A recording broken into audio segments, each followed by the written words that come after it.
All video games have to end. Obviously, imagine they didn't. You'd be playing it forever and eventually start to go crazy because you want it to end, but it's not ending. Oh, for the love of everything, why won't it end? Just end! Excuse me. Most of the time you get given one and you just have to hope it's good, but sometimes a developer is feeling generous and actually comes up with multiple finishes for you to enjoy. And that's cool. Well, unless they suck. They're just sad all round. But that is life. I'm Simon from WhatCulture, and this is 10 awesome video game alternate endings. Number 10, Roman dies in GTA 4. GTA 4 offered up a deal or revenge conclusion, and both are pretty horrendous. The real one, for lack of a better term, sees Nico's cousin Roman get married to Mallory, and then Nico's girlfriend Kate gets gunned down by rival Pegorino. Naturally, this upsets our would-be hero, and he hunts down this person and kills him. Thankfully, which is not the right word, it turns out that Mallory is pregnant, and she will name her baby Kate in honor of the fallen.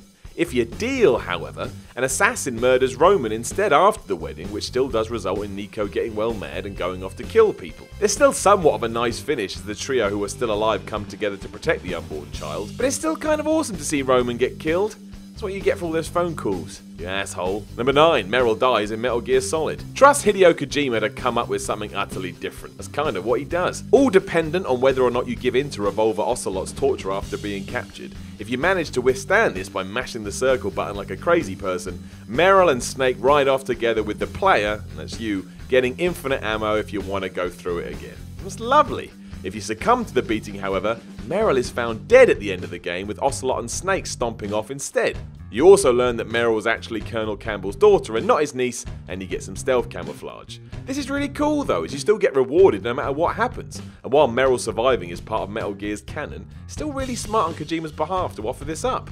More people should. Number 8, VEGNAGUN destroys SPIRA in Final Fantasy X2. Though there are numerous variations on the ending of Final Fantasy X2, the most important thread is that SPIRA is saved by defeating VEGNAGUN in the game's final boss battle. If the player achieves 100% completion, they can unlock an additional ending scene in which Yuna and Tidus are reunited in Xanark Land. There is a darker ending though, which is essentially an extended game over sequence. Here, VEGNAGUN kills your entire party and then obliterates SPIRA. You then cut to the Calm Lands where the villagers realise what's happening and you are utterly powerless to stop its destruction, and then that's it! Screw you! It's over. Number 7, that dog in Silent Hill 2. Amazingly, there's actually no proper ending for Silent Hill 2, there's just 4 different ones which can all be deemed legitimate. Which is stupid really. You can have James leave Silent Hill with Laura, James commits suicide to be with his dead wife Mary, James leave town with Maria, or an ambiguous ending in which James attempts to resurrect Mary by supernatural means. So all weird but all kind of satisfying in their own ways, but these have nothing on the absolute insanity that is our dog friend. The Silent Hill games have always been keen to have a joke ending, which is hilarious considering what the idea of the franchise is, and Silent Hill 2 served up arguably the weirdest of the lot, as James enters a hotel room to find out that a dog has been manipulating the events of the game using a large electronic console. Then you get a ridiculous credit montage of silly dog clips set to a song that consists of dog barks. Go YouTube it now.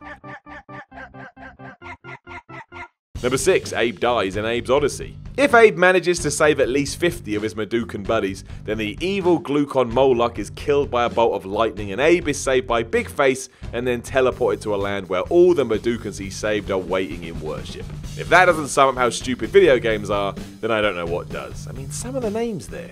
Anyway, there is also a bad ending which has Abe captured by Moloch and left hanging above a meat grinder, while the Meducans state that Abe never really cared about them, so they punishing him by dropping in said grinder and he dies. And that really happens too. It's pretty awesome because it plays into how you treated the Meducans through the games. If you took the easy way out, you were punished. I like it. Serves you right. Number 5, the death of Trevor in GTA 5. After pulling off the final heist in GTA 5, Franklin is given 3 options. Kill Trevor, kill Michael, or opt for a death wish in which the 3 of you attempt to take all your enemies out at once. Like some intense version of Batman. It's this 3rd option that you're meant to choose, and if you do, it leads bad guy Merryweather into a trap and he's defeated. Then the 3 protagonists each assassinate one final enemy before kidnapping Weston, locking him in his car's trunk and pushing the car off a cliff. The 3 agree to remain friends, and the game ends. If you want to be a dick though, you go for option 1 and Franklin kills Trevor. The 2 meet up, and after Trevor does start to go nuts, Franklin calls Michael for help, who shows up and rams Trevor's car into a gas tanker. Trevor gets soaked in fuel, Franklin then shoots at him and Trevor explodes in a blaze of glory.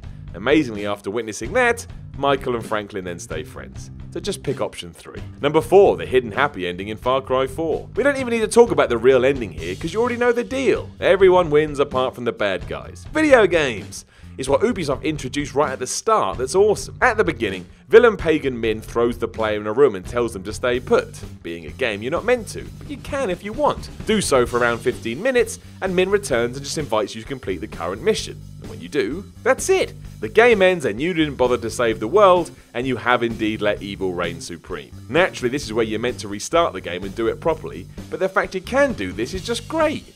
More games should think this way. Number 3, the easy mode ending in Streets of Rage 3. If you want the proper ending for Streets of Rage 3, you gotta whack that difficulty up to normal or above. That results in the good guys being rescued by a helicopter mere moments before an HQ explodes, and is the classic heroic finish. Wuss out and do it on easy though, and the usual 7-stage game lasts merely 5 stages. After you beat Mr. X, however, it turns out that all you've done is defeat his robot clone, and that he still has a lot of hostages. He even taunts you with the line, "You play this game like a beginner," which you do. Given you haven't done what you were meant to do, the words "the end" come up on screen with a question mark, and you've literally been punished for not wanting a challenge. That's excellent all things considered, but the game is breaking the fourth wall. Number 2, the sole survivor in Resident Evil. If you want to get serious, as we all know I like to get serious, there are 2 endings to the original Resident Evil that can be deemed the correct ones. Both revolve around Jill and Chris escaping with either Barry or Rebecca, and it all depends on who you played as throughout the game. Outside of this, however, there are numerous alternate endings in Resident Evil, but the most memorable, downbeat and realistic of all of them has either Chris or Jill emerging as the sole survivor of the mansion incident, looking exhausted and near defeated as they're silently chopping the hell out of there. Given how cheesy a lot of the cutscenes are in Resident Evil, this feels far more hard-hitting and intense, especially as you get the impression that either Jill or Chris almost died. And that is not good. Number 1, ending D in NIER. There have been countless debates online regarding which NIER ending is actually the right one, given the unique nature in which the various endings are unlocked. The first time you play, you will see ending A, the second time ending B, then the third time, you'll be able to choose between C and D. What's clear is that ending D is like nothing else you've ever seen in a video game before.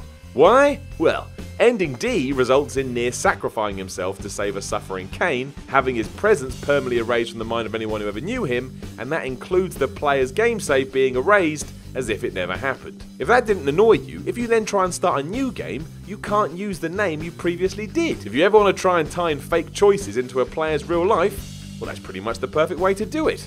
And it's very impressive, and of course, awesome. The Force is with us. WhatCulture Star Wars is our brand new channel dedicated to all things Star Wars. We got lists, we got news, we got editorials, we've got ups and downs. We'll be covering everything to do with Star Wars, past, present, and future. It doesn't matter whether you're a prequels kind of person, an original trilogy purist, or if you just really love the sequels. If you love Star Wars, this will be a safe, positive space to come and relax, chug some blue milk, and maybe even have a death stick or two. In the meantime, it would be very droopy McCool of you if you could subscribe to the channel and follow us on social media so you don't miss any of our uploads going forward. That's all for now though. I've been Ewan, and until next time, may the Force be with you. Bye!